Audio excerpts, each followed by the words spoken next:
are the first live person who has spoken of so many of these things that I have read about, and now I'm sort of restless. I want to get on with it, if you will, and I know that's my mind, and I'm not even, my experience today has been that I haven't been able to appreciate, to receive life here today. I've been anxious to move ahead to experiencing life, but I can't seem to do it myself. I can't seem to sustain it. Now, let's look at it through like an analogy. You're living in certain prison, let's say, there's a fort around you. Initially, if the wall is big enough, it all seems to be okay. Yes?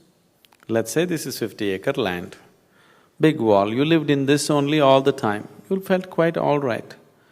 But then, suddenly you see up and the birds seem to be going beyond 50 acres. The wind seems to be blowing beyond 50 acres. There is something within you which gets into the madness. People who are around you who pretend to be sane, they all tell you, stop that nonsense, just do what you have to do here. Don't have such fancy dreams, you know. And they're telling you, the so-called worldly wise people, they're always telling you. But you cannot suppress this. If you suppress this, you will suffer. If it doesn't find expression, you will suffer. But if it seeks expression, you will suffer even more. A seeker suffers much more than others because now he knows the pain of ignorance. Most people in the world do not know the pain of ignorance.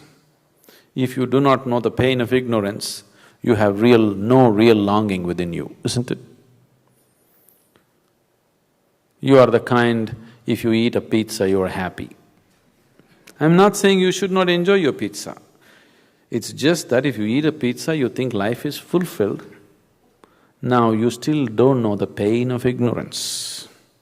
You think by eating, sleeping or indulging in this pleasure or that pleasure, life is complete. You still do not know the pain of ignorance. The pain of ignorance should tear you apart. Then the longing to know becomes intense. If the longing to know becomes intense, it is just one moment. The reason why it seems to be so far away is simply because the necessary longing has not come. It is just off and on longing, accordingly off and on experience. If the longing becomes so intense that till I know I cannot sleep, I cannot eat, I cannot breathe, if it becomes like that, just in one moment you will know. Because what you're seeking is not sitting on the mountain or floating on the clouds, it is within you. You know, Jesus told you, though he did his initial marketing about taking you to kingdom of God, the moment enough people gathered, he turned around and said, kingdom of God is within you. If kingdom of God is somewhere, I don't care to go there, it's okay. If it's within you and you missed it, that's tragedy, isn't it?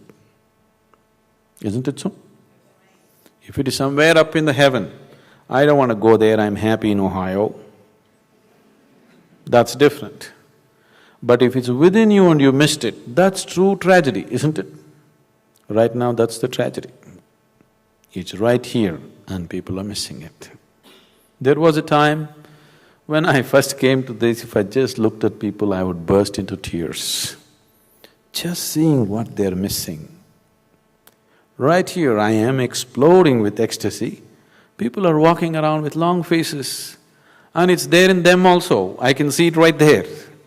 But they are going about totally unaware of it. I would just cry. If I see people, tears would come.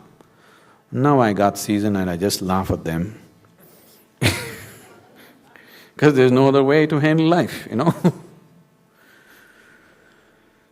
So, one of the ways is, now there is a wall, you jump up and fall down, you have a glimpse of the outside. There are many jumping methods. We can make you jump and have you see a glimpse of it. The glimpse is shown to you because that is not the end of it, that is the inspiration. If you don't have a glimpse, then you don't have the momentum to keep it going, isn't it? Mind becomes hopeless. Oh, maybe there is nothing beyond this. Maybe this is all there is, after all. Eating, sleeping, reproducing, dying. What else is there? This is all there is to life. You'll try to convince yourself. So a little glimpse is given so that now suddenly everything here becomes stale. You want to know something there. To glimpse is only an inspiration to give you the necessary momentum to go on with life, to go on with the search and seeking. Now, jumping and looking beyond the wall was good at one time. After some time it becomes frustrating because it's just one moment looking and falling back again. So what we need to do? Now jumping is not good enough, we need to build a ladder, isn't it? I have always described yoga as a ladder to the divine,